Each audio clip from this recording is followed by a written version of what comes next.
Good afternoon. Stephen Bacon from the Democratic Convention, Chicago 2024. I've got the absolute pleasure of having Brother Dr. Cornel West with us today. Brother Dr. West, how are you today, sir? Brother, you blessing me. You representing the best of Detroit.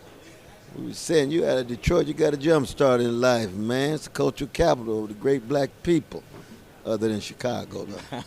I live in Harlem. I tell my Harlemites we about third on the list, but we won't go there now. Well, that's no problem, sir. Well, we're very honored to have you here, Brother Dr. West. So what we want to do first is talk to you about the campaign, your political campaign this year, and the impact that it's actually had on the larger race. Can you tell us a little bit about that, sir? Well, you see, we've been trying to put the pressure on because we want to make sure that we do not have an election in the American empire that doesn't speak to issues of poverty and mass incarceration and wealth inequality and reparations and come to terms with genocide of Palestinian brothers and sisters in Gaza. Mm-hmm. And of course, that's connected to Sudan and Congo and Haiti. We can go on in terms of the larger network of issues. But we just continually raise our voice in a very narrow, deodorized, sanitized terrain of American electoral politics. The two parties, they don't want to deal with any of those issues that I talked about. So when you look at the current platform, do you see any impact that you have had on what they're talking about, what they're expecting to present, maybe even later on this evening? Yeah, it's a wonderful question. No, it's hard to say because, the Democratic Party specializes in saying some nice little things to try to bring people in. But when we really look at the forces that shape their policy, the corporate forces, the lobby forces, big money forces, big military forces, it doesn't come to terms with the deeper issues of poverty and mass incarceration, wealth inequality, or of genocide in Gaza. So that my hunch is that there'll be a lot of symbolic gestures, but not a lot of substantive policy shifts. So I wish my campaign was having more impact. But you never know. Things are unpredictable. We're in real time. Now, so the next question would be, as it relates to the two parties, do you see this one being closer to being able to deliver on some of the issues that you just mentioned than the other one? Well, it depends on which ones. When it comes to women's control over their bodies, certainly Democratic Party delivers more than the Republican Party. Mm-hmm. There's no doubt about that. When it comes to Gaza, both of them, colossal failures. Mm-hmm. When it comes to hitting issues of poverty in a substantive way, out of 10 Republicans, 0, Democrats 2. There's nothing to brag about. You know what I mean? Ain't nothing to brag about. I hear you, sir. When it comes to reparations, both of them 0. Mm-hmm. Comes to mass incarceration, both of them 0. Wow. Okay. And that's something. Yeah, that is something, sir. It's sad, but we got to keep fighting.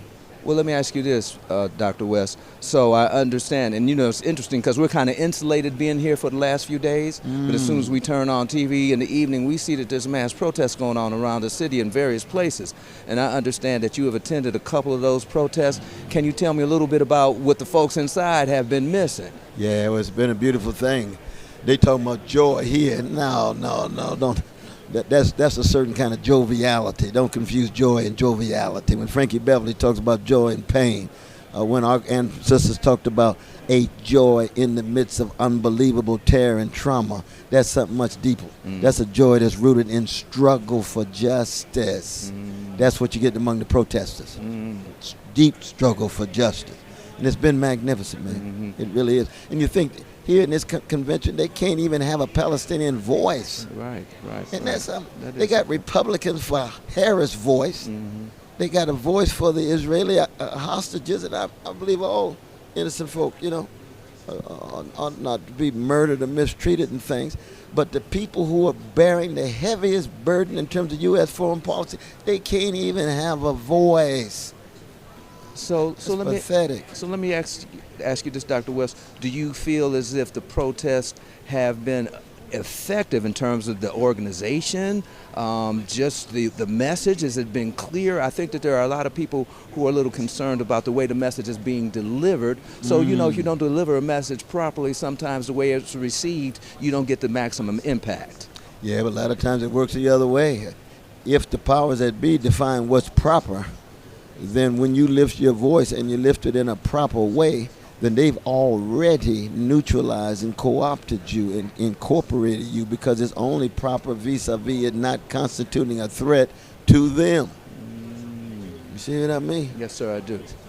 We right next to what? Malcolm X College. Mm. Think about that. Mm-hmm. What a contrast. All of this deodorized discourse about freedom, Malcolm's love for black people, talking about freedom of a hated and terrorized people. What a contrast. Malcolm sets the standard. Yes, sir. Like Martin and Fannie Lou, Yes, sir. Curtis Mayfield, Nina Simone. They set the standard Yes, for sir. us. Yes, sir. And you look at the convention through their eyes, you say, oh, there's Sister Oprah talking about freedom. Who you talking about, Sister Oprah? You said the most important thing of any person or party is their values. Does that mean when you can't take a stand against genocide that something's wrong with your values? Absolutely. Think back at the Democratic Party 60 years ago. They had the same kind of conventions. Didn't say a word about lynching. Didn't say a word about Jim Crow. Didn't say a word about Jane Crow, but walk around talking about they believe in liberty and democracy. Sounding brass and tinkling cymbal. Empty. Vacuous. We had to generate strong movement and pressure to say quit lying to hide the crime of lynching, Jim Crow, Jane Crow, degradation of black people.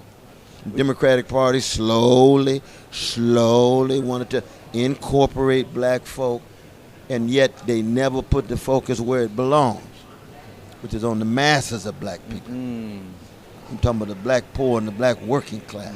I'm not talking about the black middle class. And see, I'm a Christian. Yes, sir. And I didn't read my Bible in as much as you give to the middle class, you give unto me. Yes, sir. Jesus said, as much as you give to the least of these, you give unto me. Yes, sir. You see, that's a rich tradition, Yes, sir. man. Yes, sir. The middle class folk wouldn't even be here if it wasn't for the masses. I was glad to see Michelle talk about Marion Robinson. See, Marion Robinson is a hero for me of this whole gathering. Because without the Marion Robinsons, without Fraser Robinsons, without your grandmother, his grandfather, struggling, resisting, we wouldn't even have this convention. Wouldn't have these black folk. You wouldn't have Sister Harris running. Yes, sir. You know what I mean? They set the standards. Well, you know, Dr. West, you had started kind of getting into the 1968 convention. Yeah. And there have been a number of people who have compared what's going on in 68 to 2024. I personally see it very different. Can you Yes, expound on that a little bit more, sir? No, there is a big difference, because 68, you know, that was the height of the black freedom struggle in that era. And you had an anti-war movement that spilled over the black freedom struggle, but you had a whole lot of vanilla brothers and sisters in that anti-war movement. It was at its height. Whereas 2024, we don't have those kinds of movements.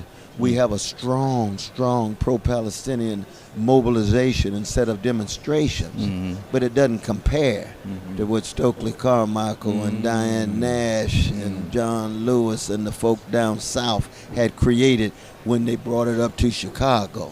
Okay. You see what I mean? So there's very different historical moments. So, last question, sir. I'd love to talk to you all day. Yes. Politics and color being here at the DNC, we're trying to have the maximum impact. How could you encourage not only our viewers, but our brothers and sisters who are part of politics and color to keep on trying to find the real value in being a part of the political system in America? Can you help us with that, sir? Well, one, I want to give a shout out to my dear brother Wilmer Leon, who I have deep respect for and deep love. We come from Sacktown. His mother and father know my mother and father, and both of us know, just like politics in color, we come from a great black people who set some of the highest standards of sustaining love in the face of hate, and freedom in the face of terror, and wounded healing in the face of trauma, and unbelievable joy in the face of sorrow. But it ain't the joy talked about in this convention. Believe me, you. No, I'm talking about the joy Frankie Beverly singing. I'm talking about the joy of Mahalia Jackson and Curtis Mayfield. That joy comes from the gut buckets wrestling with a suffering that so much of this convention knows not of. About. It knows not of. If they had to have a collective song at this convention, What would that song it be, ain't gonna sir? sound like Curtis Mayfield, I tell you that. Yeah, I hear you, sir. Well, look, we appreciate you, Dr. West.